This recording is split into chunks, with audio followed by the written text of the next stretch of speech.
Alright, ready for one of the most exciting PlayStation 1 games? Tennis.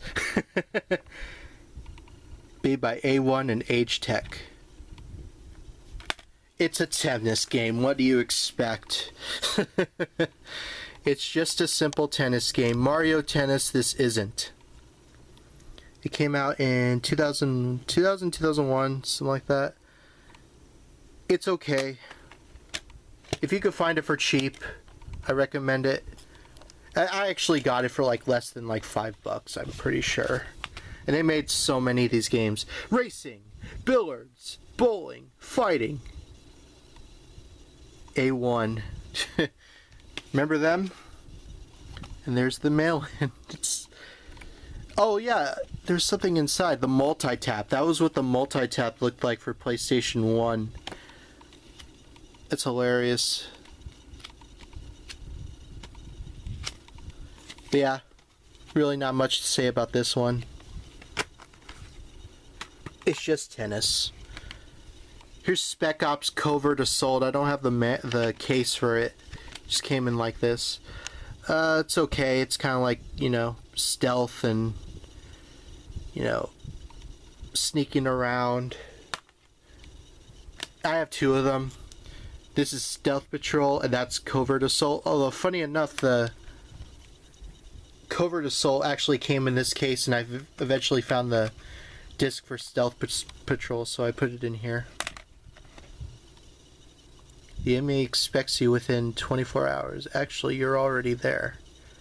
This kind of reminds me more of like some of the Army Men games. It's got that kind of style to it. Especially this one.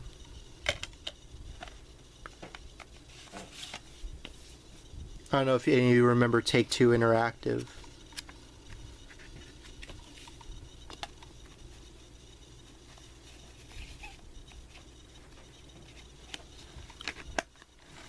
Yeah, if you can find them for cheap, they're pretty good.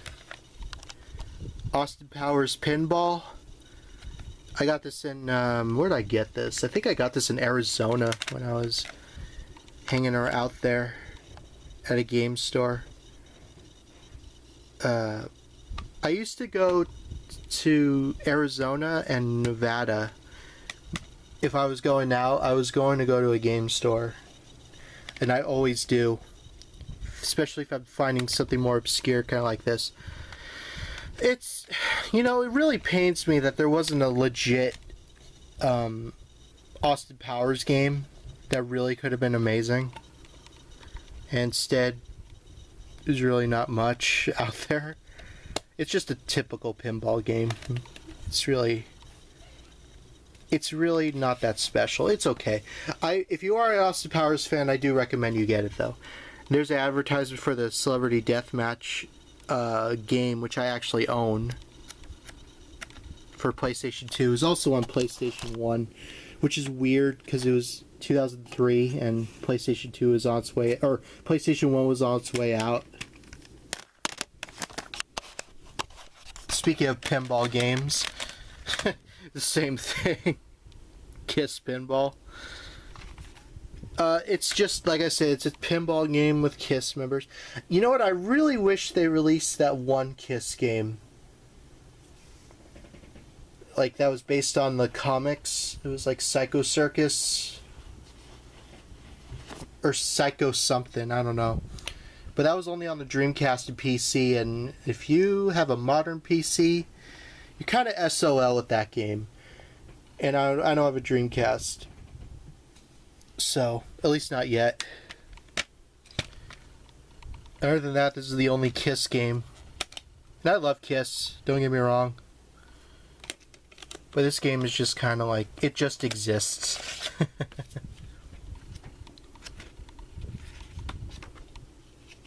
If you're a Kiss fan though, pick it up. No more than like $5 though. Like I said, I got that for less than $5. It's probably worth less than $5. We got Casper. This is the original Casper game. I haven't beaten this yet. It's okay. It's really more like a maze kind of game. It kind of like controls like a maze. It doesn't even at all control like Casper's Spirited Dimensions or any of those games. It's very cryptic. But I may play this one year for Halloween. Wait, is there something back? No, there isn't. I think that was another Casper game that had that. Yeah, I need to beat it though. And puzzles, and you know, this is back in the day when characters in games could easily get lost.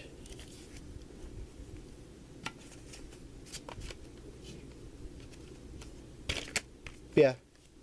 I need to get some of the other Casper games as well. Ah, here's a fun game right here. Focus camera.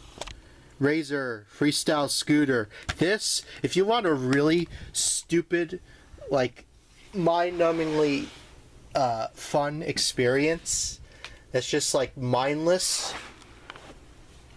it's like kids. And if you want like a Tony Hawk style game, this is a good game.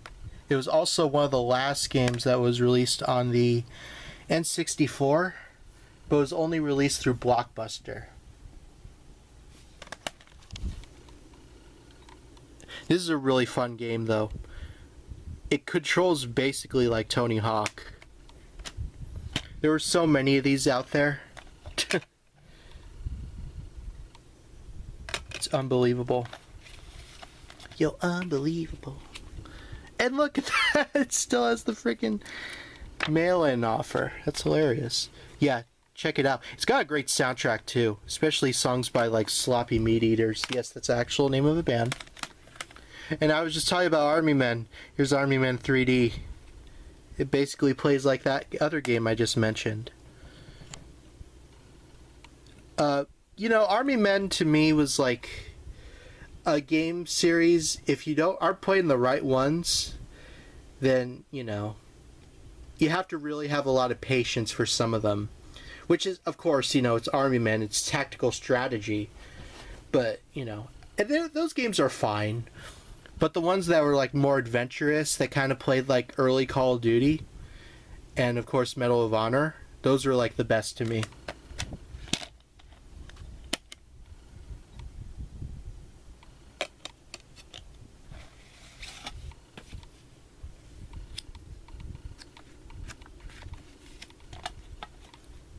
I have a couple of them. I don't have every single Army Men game though, but I tend to change that down the line.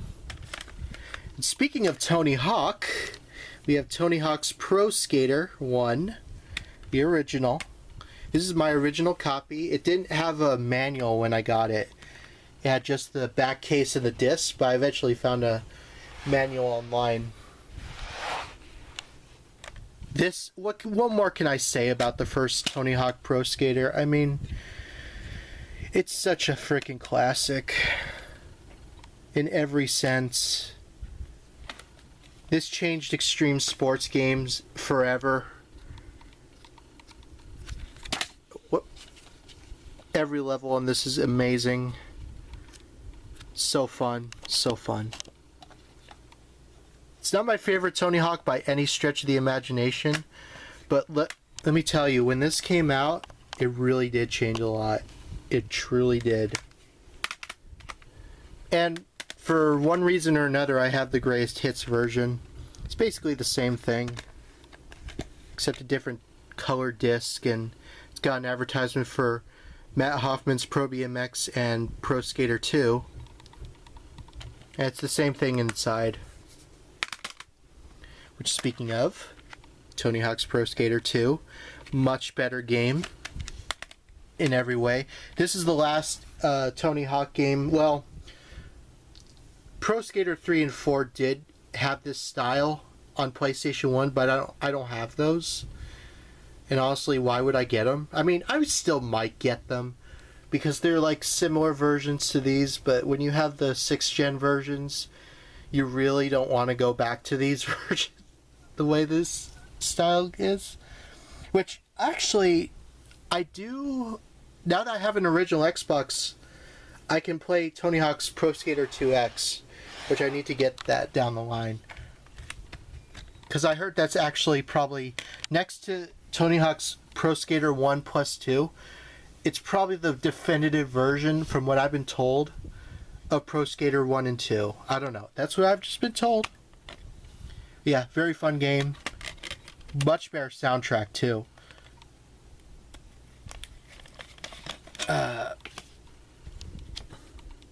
Once again, the insert. Oh man, so many memories. Once again, I also did gameplays of these on my YouTube when I was doing all the Tony Hawk games, which was so fun. Okay, this is GTA 2, but I don't know what it's doing here, because I have some of the other GTAs. I have another GTA in my in this box right here. Probably should go there, but it's GTA 2. It's definitely a lot more enjoyable than the first one, but this is way before. I mean, this is very arcade style. It's when you think GTA, this is not what you think of GTA now. It very much plays like overhead view, and dare I say, even like, I don't know, Super Nintendo graphics. It's almost like it feels like you're playing a PlayStation 1 game, or early PC game on a PlayStation.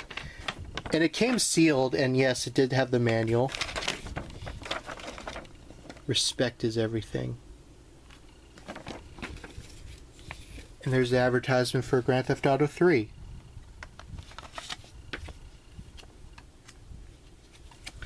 Yeah, I do love the GTA games. Far from my favorite, though, this. I'll show the other ones I have when I can. In fact, that's going in the other box. Army Men World War Team Assault. Real Combat Plastic Men. Once again, this is one of the... No, this is one of the adventure ones, I think. It might be a little bit tactical, but I don't remember it being that tactical.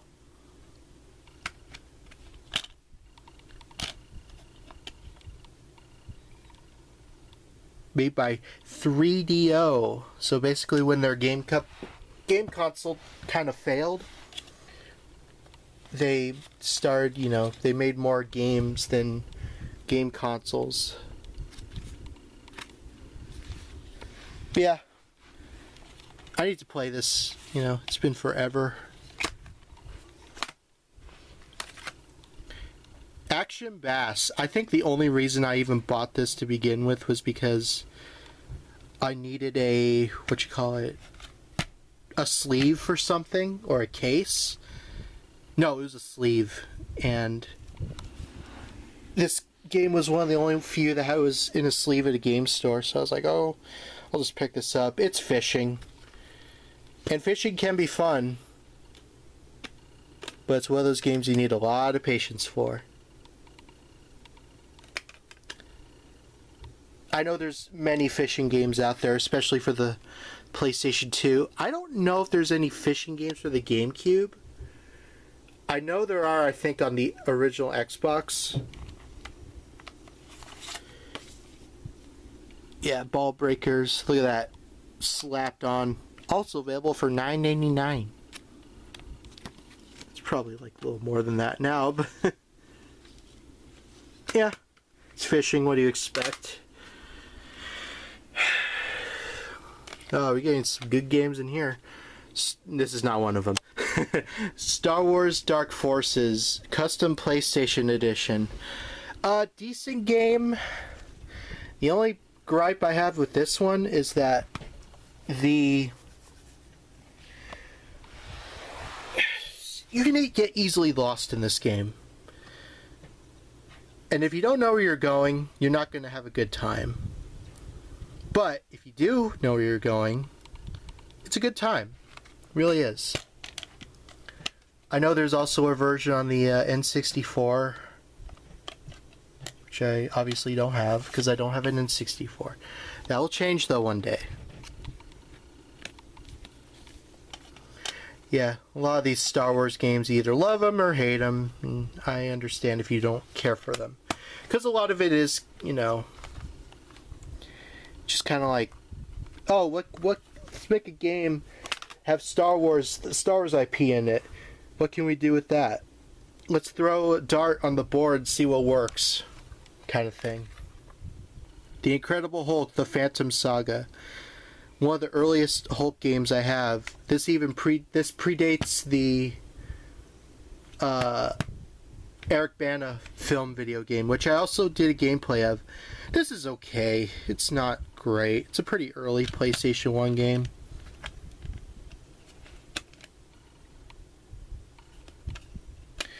It just kind of exists. It's probably my least favorite Hulk game. Of course, my favorite being Ultimate Destruction, which we'll get to. And that, you know what? I actually think I might do a gameplay of that down the line. Ultimate Destruction, because that was a fun game. There we go, Spider-Man. It was based on the 90s series. This game is amazing. It was also made by Neversoft, which explains how Spider-Man was in Tony Hawk's Pro Skater 2. Yeah, this game was so good. If you love the 90s series, which, by the way, I hope gets a physical complete series DVD, but I don't think that'll ever happen in my lifetime. This is good. I even also own this on PC, and it is such a grand time. It kind of plays like... Oh no. Here's the disc. It kind of plays like an early version of the first movie game.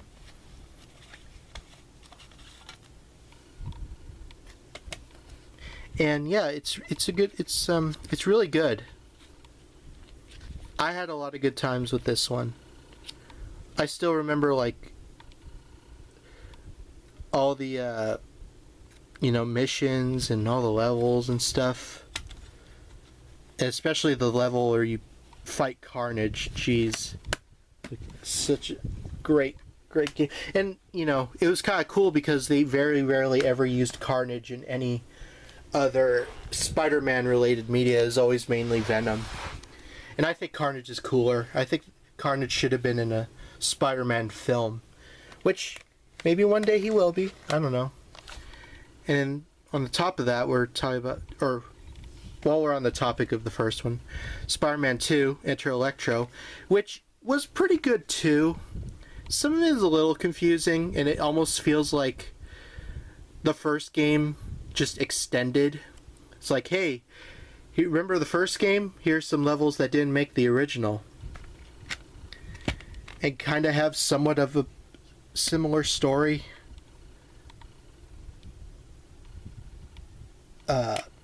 Now, I know for a fact... Oh, speaking of, there's a advertisement for the first Spider-Man movie game.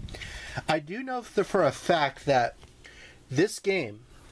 Oh, here's the inside. Is actually one of the rarest PlayStation 1 games. Not my copy per se, but there's a very, very, very, very, very early version of the game that got recalled in stores because... The last level actually takes place in the Twin Towers, and it came out like around the time the Twin Towers, you know, that attack happened, so they had to recall them and change the levels. So if you have like an original copy of Spider-Man 2 that's sealed, that has the original Twin Towers, you have like a hidden gem.